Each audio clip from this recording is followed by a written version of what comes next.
Hi guys, welcome back to my YouTube channel. In today's video, I'm going to show you how to work with JavaScript objects, and we are going to talk about what is a JavaScript object and how to use them, how to update stuff from the objects.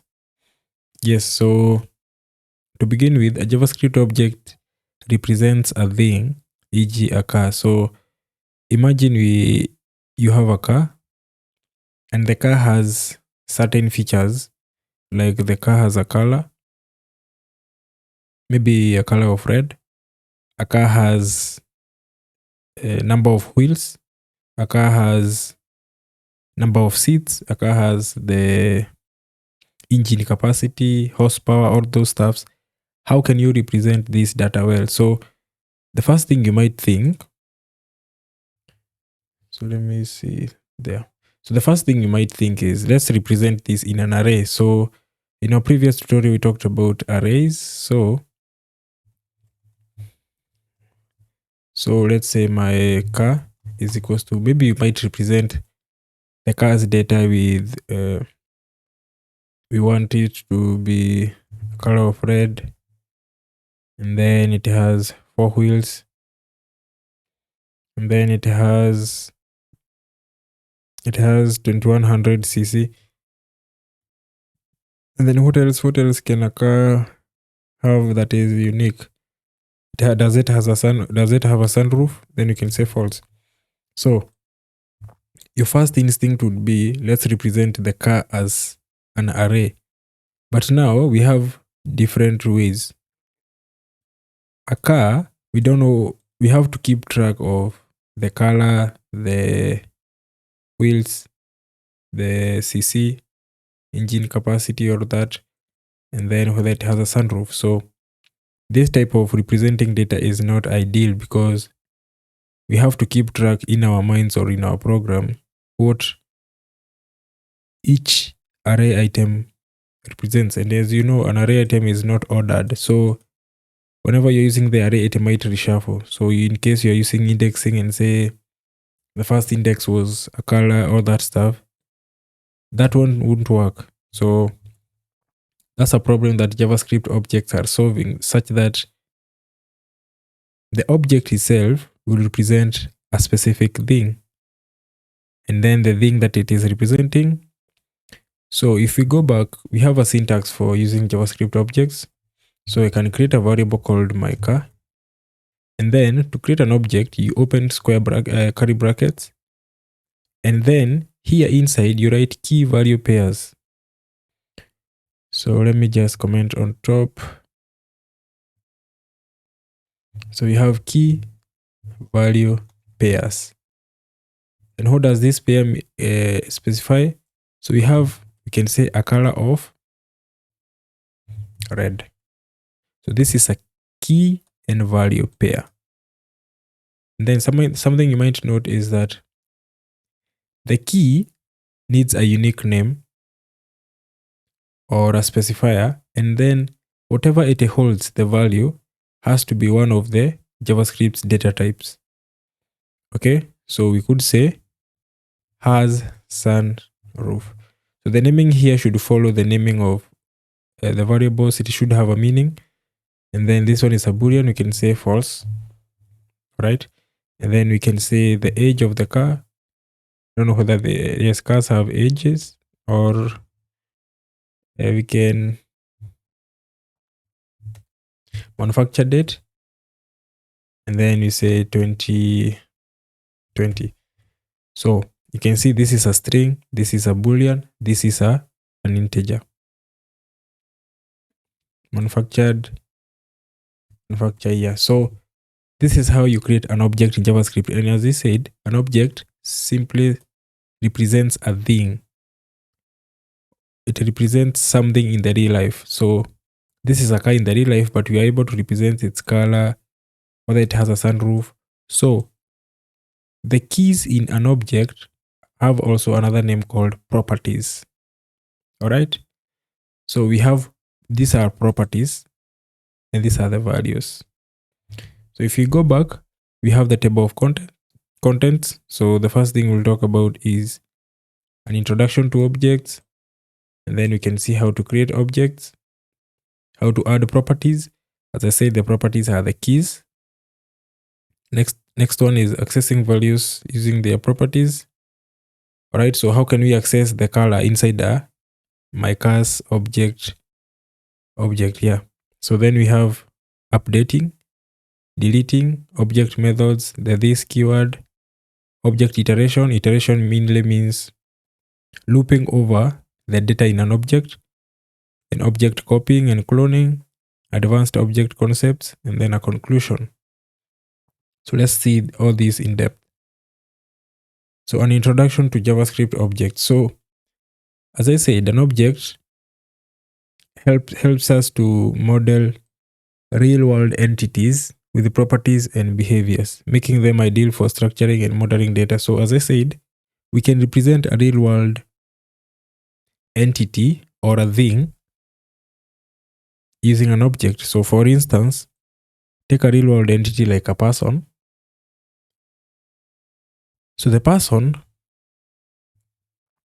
so we can remove the car. So if we create a variable for a person, this person might have a name, and then we can say full name.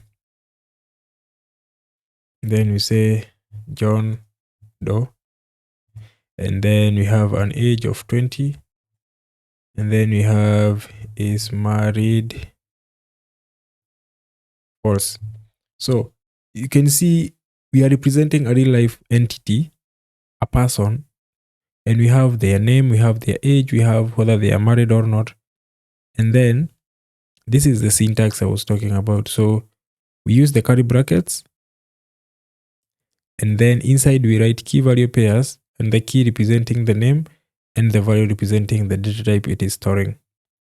So if we go back, so this is where objects come into play. We can create an object and model it. So you can see now a person, an object named John. So the naming doesn't matter. We can say person here as a full name of John Doe, age 20, school, best friend, and height. So all this data is, we are able to model this data using JavaScript. And then later on, when you come to use TypeScript, you'll understand that TypeScript allows you to model this data and to give it something we call types. So in TypeScript, you could do something like this. Let me just show you. In TypeScript, we could model this data such that we have a type for a person. And the type simply specifies what do we expect of a person, so that TypeScript can type check whether whatever you wrote. So you can say full name. What do we expect for a full name? Is a string. Then you can say age is a number, is married is a boolean. So what is the essence of this? So, and then you can come here and type our object. So this is a JavaScript file. That's why you're seeing red. But in TypeScript, this is valid. And basically what we are saying is that this person, every person object that is being created has to follow this structure. So it has to have a full name, age, and is married. And this means in TypeScript, you cannot come here and add a new attribute like best friend and you say Richard. So this in TypeScript won't work because in our modeled data, we only say that our objects can only contain full name, age, and is married. So that's a brief introduction to TypeScript. So keep tuned. We'll talk about TypeScript in a later tutorial. So we have seen how to create, why an introduction to objects. Objects are used to model real life entities. A car, we have a laptop. You can have a laptop. So we can say const my laptop is equals to, we can model a laptop. So we have screen size, maybe this one is 14 inch. And then we have has number pad, and you can say false. So you can model your own laptop as you'd like to. So the next thing is how to create objects.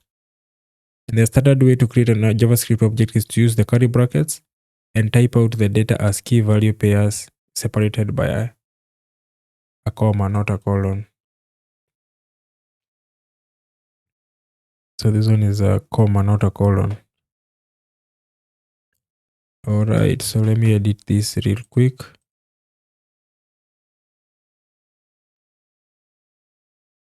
So we use a comma.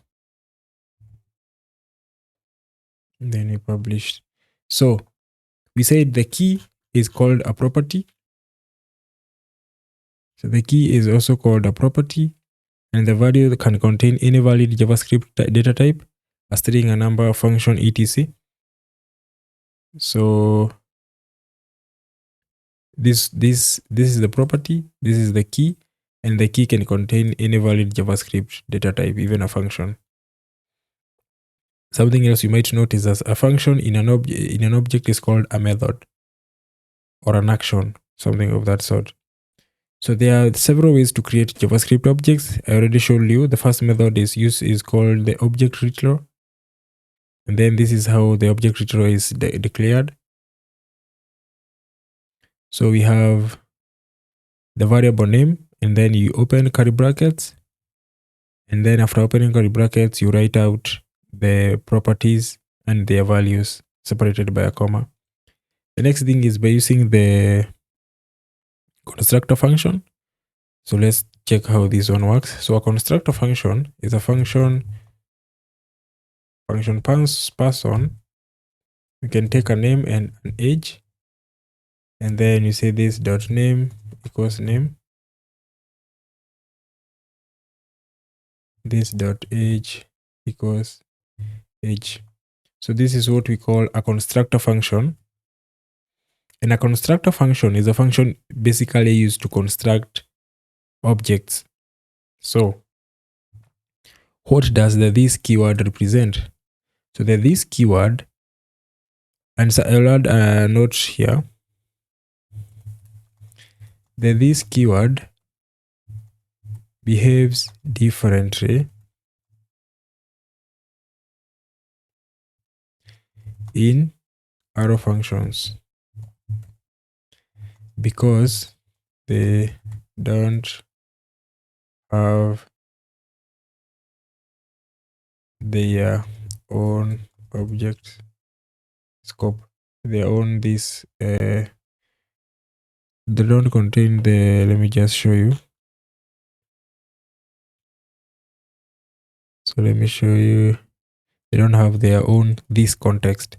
So in this tutorial, I'm going to focus on function declarations and not arrow functions. We can talk about arrow functions in a later tutorial, but just know this is the recommended way we can use for now. Just focus on this so that you can understand it instead of being bombarded with too much content. So this is how we create a function in JavaScript, and a function, this is what we call a constructor function. A constructor function is basically used to construct. So the constructor function receives the data as arguments, and then using the this keyword, it initializes this data to the calling object. So the this keyword here represents the function person. So this is like saying person.name equals name, person.age equals name. But whenever an object is created using this function, that object becomes the this. So let me show you. Const person1 is equals to new. This is the syntax, and then you call the person and give it the name John Doe and the age of 20. So in this context, the this keyword inside this constructor will be the person1. So whenever we call this, the constructor function initializes this object, and then it will have something like, we have name John, and age equals 20. I hope you are getting. So the this keyword will contain the object that is being created. So we call the constructor function, give it the required keywords, and then whenever it is constructing that object, it injects this will be person. So person.name will be initialized to name. Person.age will be initialized to age. And this is so let me just console log this and then so that we can see. So you can see the person has a name of John Doe and the age of 20. Similarly with what we had. All right. Yes. So this is the second way of initializing, but this is an old way. Simply use the object retro. So let's continue. The next thing is that you can create using the new object. So I can say const person1 is equals to new object. So and then you can say person1 dot age equals 20 and person1 dot full name equals to John Doe. And then finally we console.log person1. So you can see, so this is the third way, but this is not a common way of initializing objects. Simply use the object retro. So you just call this constructor function as well, and then it uses these to set up the given data. So don't worry so much about this. The most commonly used is the object retro, whereby even instead of doing this, you could just initialize this to an empty object and still the same. But you can still use the new object because the new object, because this is a constructor function. All right. Or so the next thing you need to do now is that, the next thing you need to know is that how can you add properties to an object? So as we said, so you say const person1 is equals to an empty object, or we can say we can still use the same logic. So we have age of 20, full name of John Doe. So how can we add a new? We have already created the variable. The code is already running. So we cannot go back and change and add is married here. So how can we add a new property to an object? So we have two ways. The first way is called the dot notation. So we can say person1 dot is married is equals to false. Then if we console log person1, we should find the newly added is married to false. So that's how you add. That's the method 1. And the next method is using bracket. The next one is using the bracket notation. So we can say person1 of is married is equals to true. Let's this time it will become true.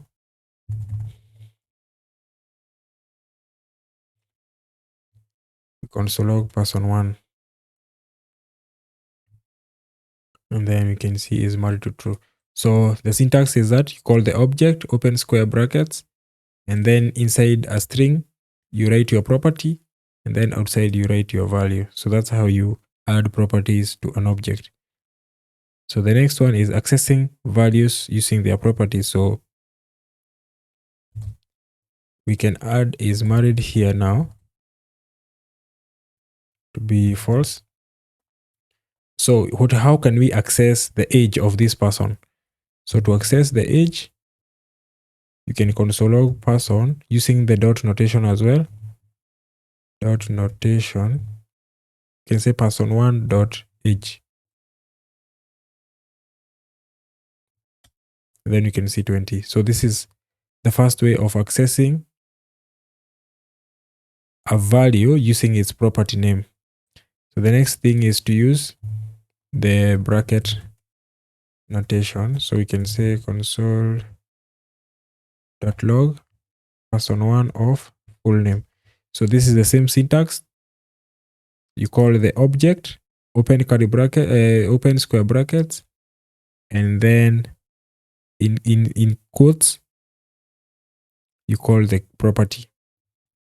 All right, so the next thing is updating a property value. So what if now this is the second year? So this was year 1.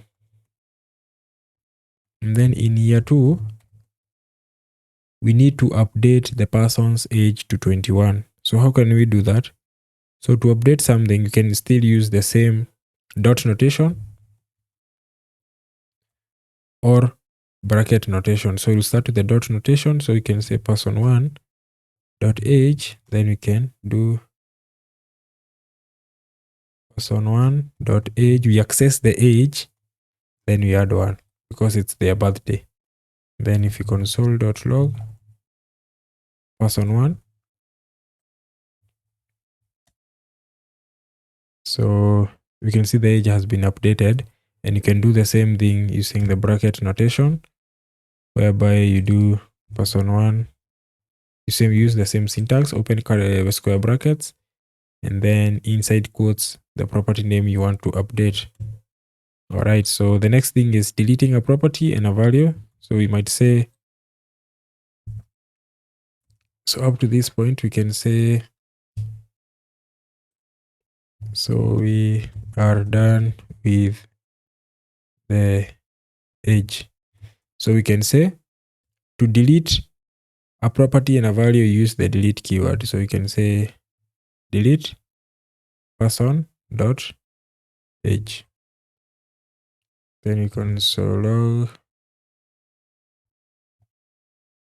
person1. You can see the age is gone, and still you can use the bracket notation. So you can still use the bracket notation. All right, that's deleting. And then the next thing we need to check is object methods. We said a method is a function inside an object. So if we can grab this, so this is how a function can be useful inside an object. So for instance, we have this person has a country code of 254. This is Kenya. Then this is their tel number.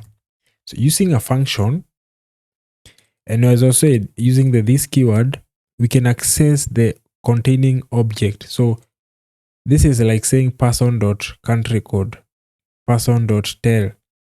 So using a function, we can combine the country code and the telephone number to get one thing. So if I do .log person.phone, so we get a function. So if you don't, you have to call it so that you can get the value. And then we get this. And then we can remove the space so that we can be left with a very... All right, so that's how a method works. So a function inside an object is a method, and the method mostly is used to maybe combine multiple, like in this use scenario, but the function also needs a property. So you can see our property is the phone, and then we assign it to a function that now works with these given properties.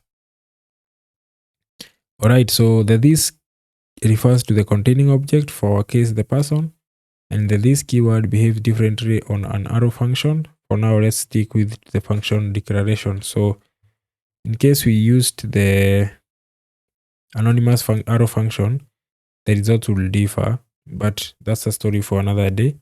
Just know that a function can be used inside an object. All right, the next thing we need to talk about is the this keyword. So the this keyword refers to the object that is executing the current function. In this scenario, it's the person. So this is like saying person.country code, person.tell, and then you add them as a string. So the next thing we need to talk about is object iteration. So I'll copy this object. I'll show you 3 methods, how to loop over an object. So we have an object of a person. So if in case we want to loop over this object, we can use a for in loop. So we can say for key in person. So what does this do? This goes ahead and grabs each key in a person in the loop. So it will go and grab full name, second iteration, age, that it use. So that iteration we have blood group. For the iteration we have marital status. That will be the key. And then if we console log the key, you can see we'll get full name, age, blood group, all those. And then using the key we can get the value using how to obtain. So you can say plus a space and then plus colon space and then plus. Finally we can get a value using a property as I showed you using the dot notation, or we can say in this scenario we cannot use the dot notation. Dot notation is for non-keys, but for now we cannot do dot key. We can now do off key using the bracket notation. So if in case go ahead and run this, you can see now we get the object printed out. So that's the first way to loop. The next way to loop is by using the Object.keys, and this gives us the keys in an array. So you can say console.log Object.keys, and then we want the keys, for the person. So we get them as an array. We can see we got the keys as an array. We have another method, dot values. As you might have noticed, the values would give us the values as an array as well. All right, these are the values. And then finally, the most utilized method is called the entries. Object.entries person. This method is used to give us an array of arrays, with the first index being the property name, the second index being the value. So I don't know, let me make this big. So you can see this is an array of arrays, and then we have each array. The first item is the property, the next item is the value. So it's now easier to loop over this and then do whatever you want. So we have talked about all those. The next thing we need to talk about is object copying and cloning. So to copy an object, you can use object destructuring. So you can use object destructuring, and by destructuring, you are basically copying. The syntax is 3 dots and then the object you are copying, and get a copy of the exact. So in case I come here and change the person copy dot age is equals to 21, then console log the person, you can see it won't change because we created a copy. But if we try to assign it directory, so this one will point to the same address, same memory address as the person. So they will basically point to the same thing. So in case I change the person copy.age, it should change for the person as well. And then you can see because they are pointing to the same thing. So that's why we need cloning, because as you clone, you get your own reference. All right, so we also have something called the deep copy. The deep copy utilizes the stringify function. So the first thing this one does is stringifying the person and then passing it back. So when you stringify it, you get a string, and then you unstringify it, which is called to pass, so that you can get an object back. All right, so deep copy using JSON methods may not handle functions or special objects like date. So be keen on that. The best thing to do is to do this. So you also have advanced techniques for JavaScript concepts. So the first advanced technique is the Object.freeze. This one prevents modification of properties. So we can say Object.freeze, and then you free the person. And then we can come and reassign person.age is equals to 21. And then we console log person.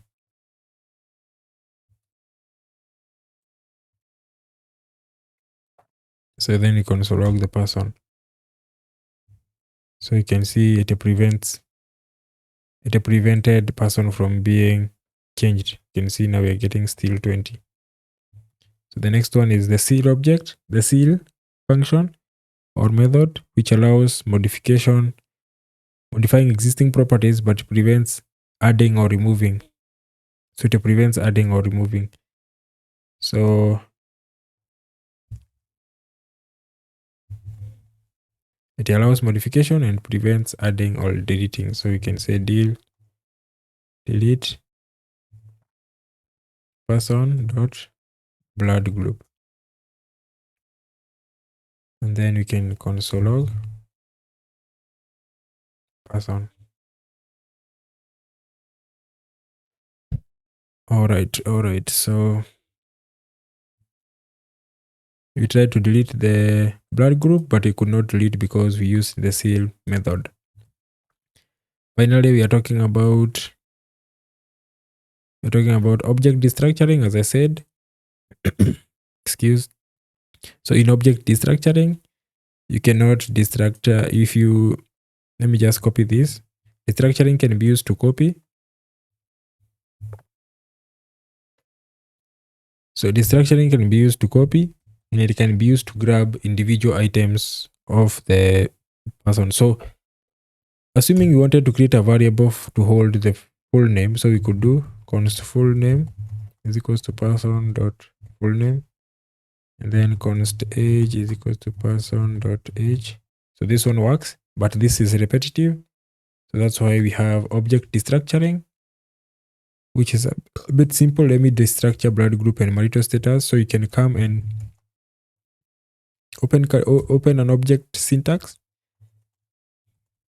from the person, and then we can now start plucking out whatever we need. We need the blood group, and then we need the marital status. So what this will do, will go ahead and create a blood group variable and assign it to the value of blood group in the person object. So that's what we call object destructuring, and it's very nice. And then that's it, guys. So the most essential concepts of JavaScript objects are how to create, add, modify, and delete data from objects, as I had showed you. So that's the building blocks. All the rest build upon that. And once you understand how to work with objects, you'll be good to go with JavaScript. Then finally, follow TechWithTwin for more content. And that's it from me, guys. Subscribe to the YouTube channel, follow it, allow the notification bell, and see you next. Thank you.